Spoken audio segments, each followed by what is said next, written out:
Also in the street plan of Washington, you find pentagrams. So here we have two pentagrams in the street plan of Washington. The top one points into the Capitol building, and the one at the bottom points into the White House. This is a political building, so we're told. In fact, it's a temple to a secret society, built by the Freemasons to a specific design, Congress, the Congress building.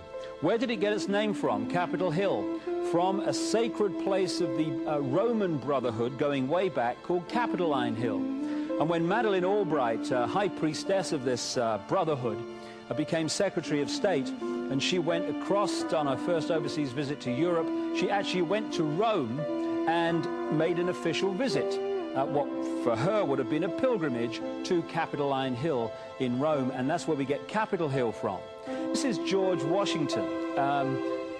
In the last century, they decided they didn't have a decent statue of George, so instead of getting an American to produce one, they ordered it from Italy, from Florence. And when it arrived on the dockside, people were staggered, because here was George, the first president of the United States, depicted naked from the waist up with this cloth over his Bill Clinton's, and then pointing up one arm, pointing down the other. What's going on? Unless you realize where these people are coming from, it's inexplicable. Well, if you just hold that in your mind, arm up, arm down, naked from the waist up, and then Bill Clinton's covered in a piece of cloth, well, this is where it's coming from. This is the ancient depiction of the compilation of the negative force symbol that the Templars worshipped, or the high-level Templars worshipped anyway, called Baphomet. And this is why they depicted George Washington in that way.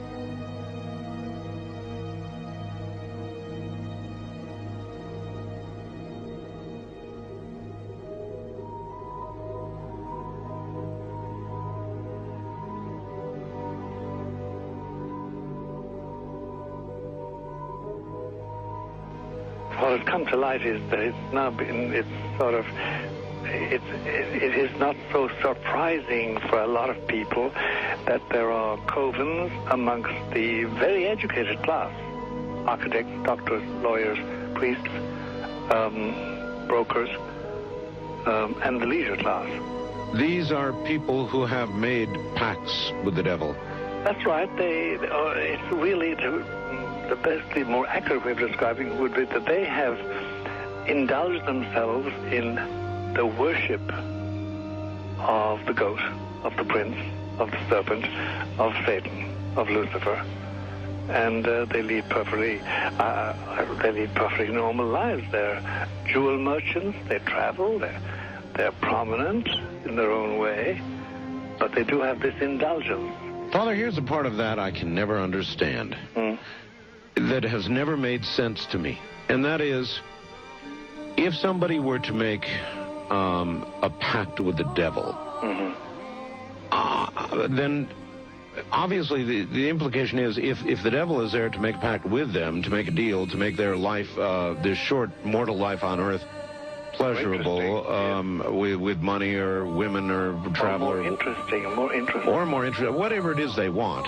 Yes. Then they are aware of the presence of the devil, and they are obviously aware then of the presence of God as well, and they nevertheless make a conscious, stupid, short-term, blind choice to take what they can get in this lifetime. And to embrace one, you must embrace the other. It's not like it's some wishy-washy person. I know you do. It is a very not easy to understand, except when you talk with them, when they let their hair down and peel grapes, as we say, and when they're on their way to being cured of what or healed is the proper word. You find that there's an exhilaration and a satisfaction which is both sensual and sexual and mental when they really indulge in Luciferian worship. There is a peculiar exhilaration. Like a drug, then? Yes, it's a peculiar exhilaration. And of course, the godly instincts in us all, the angelic in us all, because we all have something angelic and something godly, besides everything else, a lot of other negative things, that is quenched. And you find in them a horror of anything what we call sacred and holy or sacrosanct, or the idea of the idea of the sacred, of the awesome.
How in the world did you ever get involved in praying to demon spirits?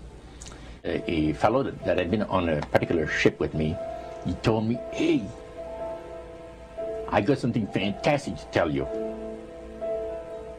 He said, "I am affiliated with people that speak with the spirits of the dead. How would you like to talk to the spirit of your dead mother?" And I was shocked.